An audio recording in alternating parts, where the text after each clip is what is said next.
China has pushed back once again to U.S. President Donald Trump's tariff policies by hiking its levies on U.S. imports to more than 80%.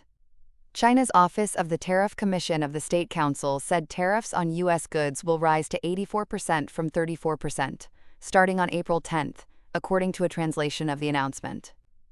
This comes after the latest U.S. tariff hike, which brings levies on Chinese goods to more than 100%, took effect at the start of April 9th.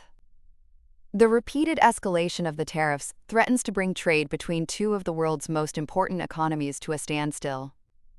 According to the Office of the U.S. Trade Representative, the U.S. exported $143.5 billion of goods to China in 2024, while importing $438.9 billion of goods.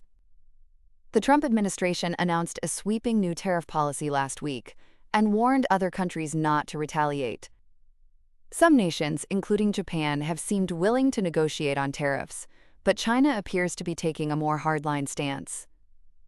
After China's initial response to the April 2nd tariff rollout, Trump announced an additional 50% hike, putting the total level for import taxes on Chinese goods at 104%.